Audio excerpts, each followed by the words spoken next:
Checking back in with Joe Murphy today from A Just Quincy to get an update on that group's efforts and procedures and what's been going on since we last checked. Joe, how are you? Well, good, Joe. How are you? Doing well, thank you. I think last time you and I got together it was about the lease for Granite Links. Is that right? Actually, I wasn't in on that one, but Oh, right.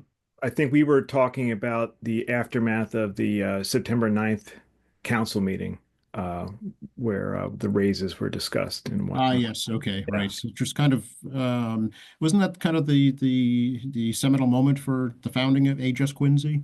Yeah, that I mean, it was kind of like a culmination of a lot of efforts over the summer, and we were really happy with that turnout and the outcome so far is acceptable, but that's still on our radars. We're still monitoring that situation, and right now our focus is on finding candidates pe or helping people who want to run for the upcoming fall election, and that's going slowly but surely. We have about 12 people we're talking with, and they're very serious, which is great. And when I say serious, I mean they're not just jumping in on a whim. We had an event on January 11th where we kind of gave them the basics of what you should be doing if you're thinking about running. And so right now, they're still talking to their families. They're talking to their friends, seeing what kind of coalition they can put together. Do I have somebody to help with this? Do I have somebody to help with fundraising? Do I have a treasurer? And then before they make the decision to actually jump in. So I would like to still have more people pop out. I think more the better. But right now, for our first time doing this, it's going okay. Okay, yeah, all the city council seats are up for re-election this year and also three school committee seats. Exactly. Yep. So For folks who aren't familiar, Joe, tell me a little bit about A Just Quincy. sure. Just Quincy kind of formed accidentally last year when the mayor proposed a 79% increase to the mayoral salary, and the city council he proposed a large, I think 58%, which then became 50% raise for the council.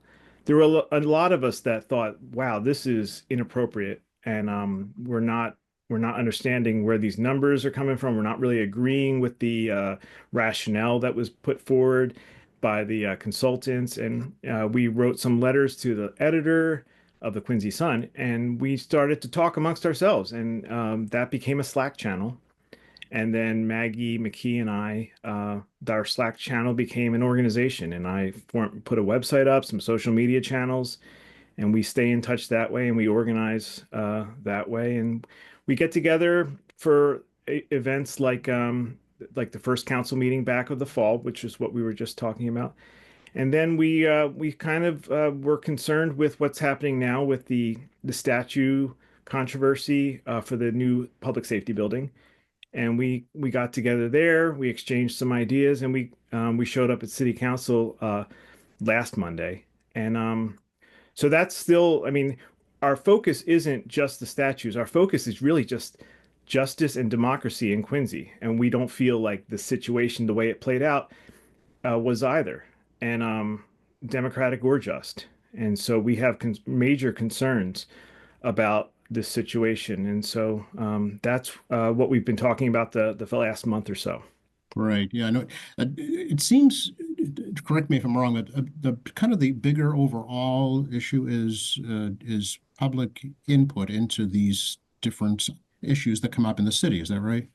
Yeah, I mean, for our mission of a Just Quincy, I would say the process goes against our what we are about.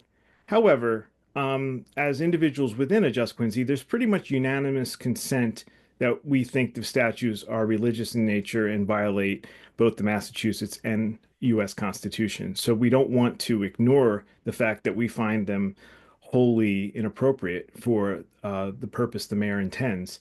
But the process and the lack of input really speaks to what we at Adjust Quincy are trying to push back against.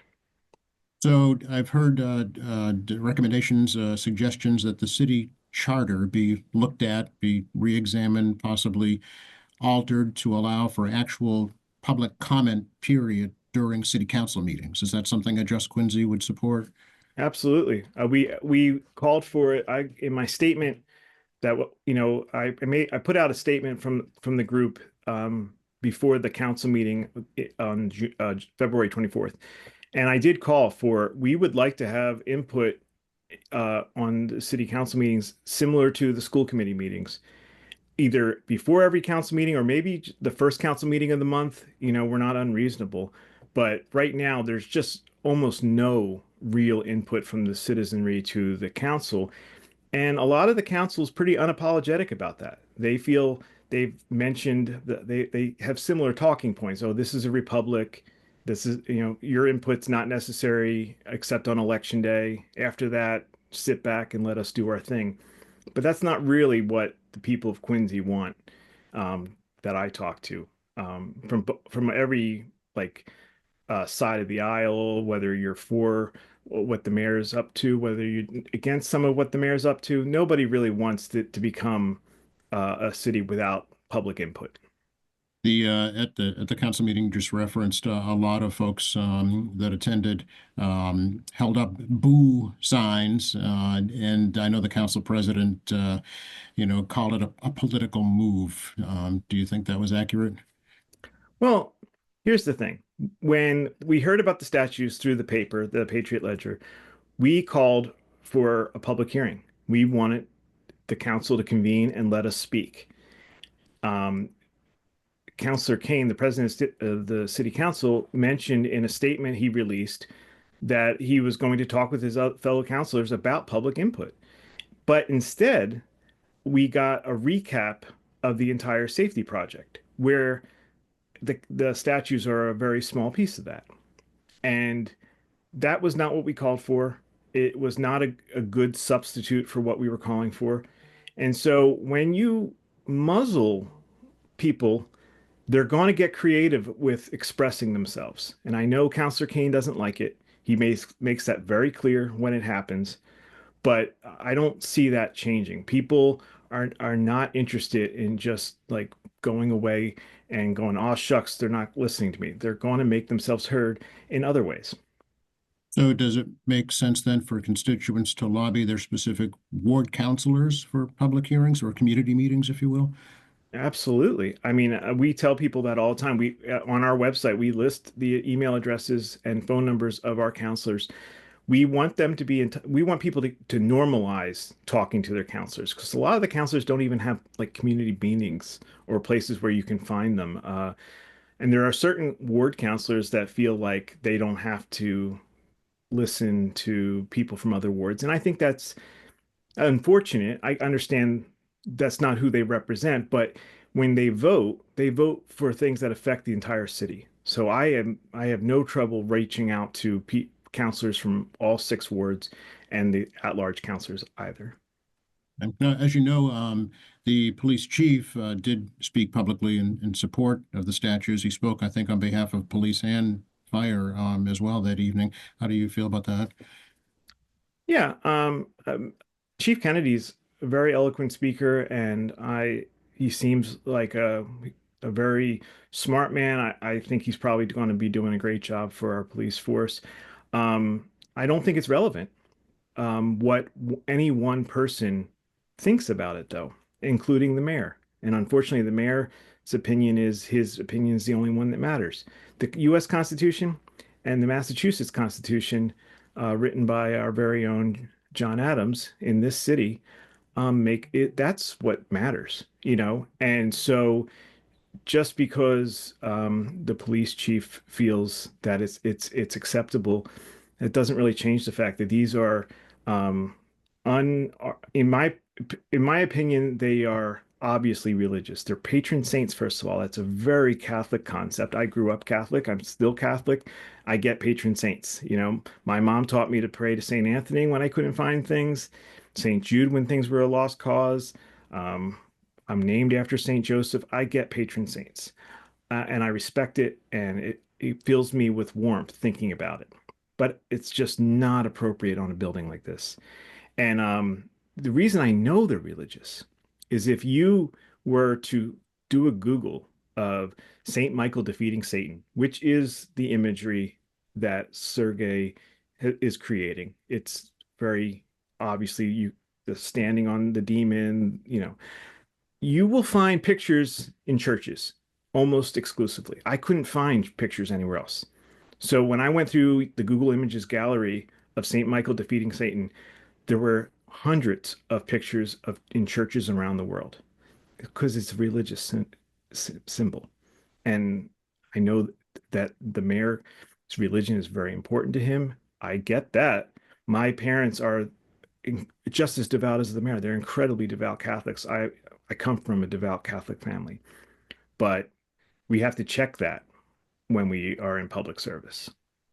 So as you're aware, the ACLU has also commented on this. As a matter of fact, they've just made some public records requests from the city specifically pertaining to these statues in terms of funding, procurement, of bidding. So, I mean, is there going to be a lawsuit, do you think? I don't know. I'm not in touch directly with the ACLU. I did reach out to them at the beginning of all this and I didn't hear back, but then I saw their letter. So I don't know if they're in touch with any city residents directly or they're just working off of what they hear in the news and from citizens. But I think their letter was right on. I mean, it hit all the points better than I ever could. Whether or not there's a lawsuit, I would imagine the ACLU has a lot to think about. In today's world, they've got limited resources and unlimited problems to address. So I don't know where this will fall on their resource list, but you know, I'm waiting to find out like you. Yeah, I've reached out also and also have not heard back. Yeah. So if I hear, I'll let you know. Yeah. So where do you go from here, Joe? Well, with the statues, where I'm at the point where I mean I'm still going to comment on it. There's other problems that I'm worried about. The lack of process, the procurement seems strange. I didn't realize this is like the eighth or ninth statue that this artist has done for Quincy. I didn't realize it was that high. I knew he had done the Adams for the Hancock Adams Green. I didn't realize he had done general statues and some others. And so I was surprised when, the purchase went through without having to talk to anybody.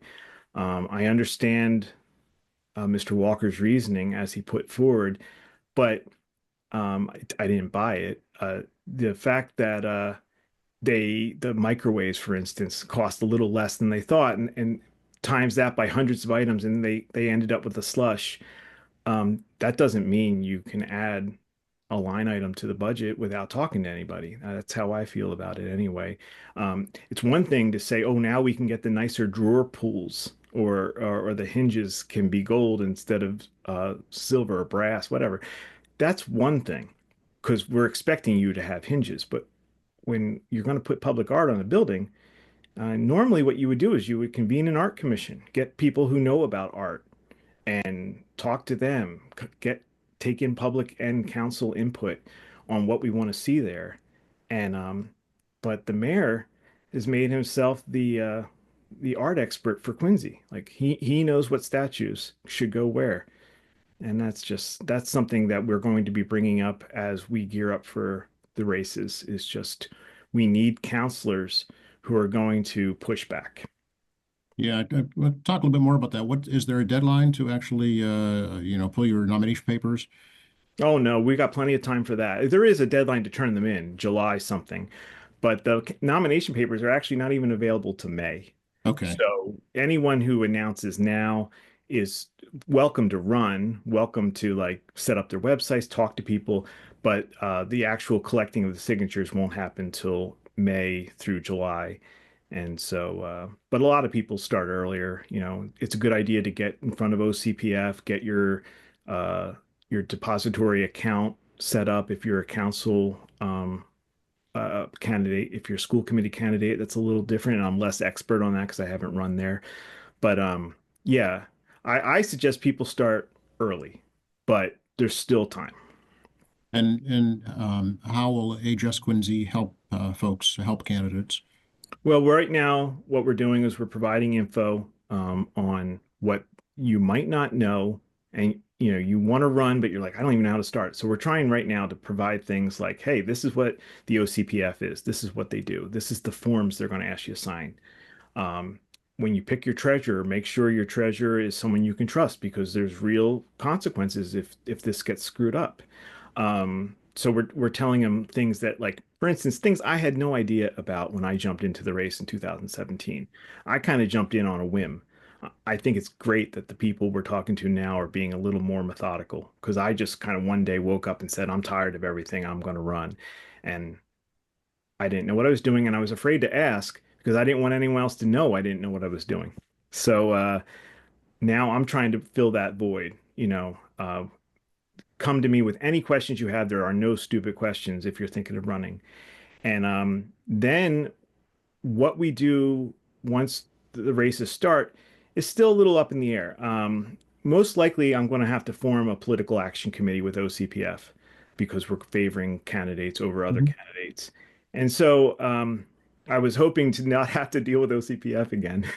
It's It's just, the Office for Campaign and Political Finance for folks that yeah, don't know. I'm sorry. Every time I'm on here, I say that, and you have to remind me not to spell it Just out. because folks don't know what acronyms stand Yeah, for. Yeah. absolutely. It's great.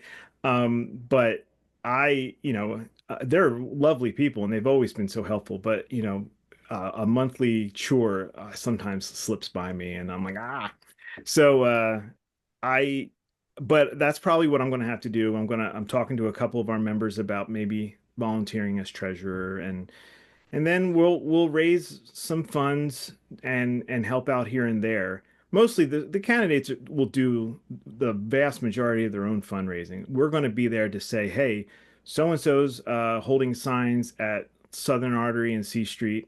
Uh, be there Saturday. We're Mhm. there to help spread the word and just provide support. And then after we get through the preliminary, we'll probably do some endorsing.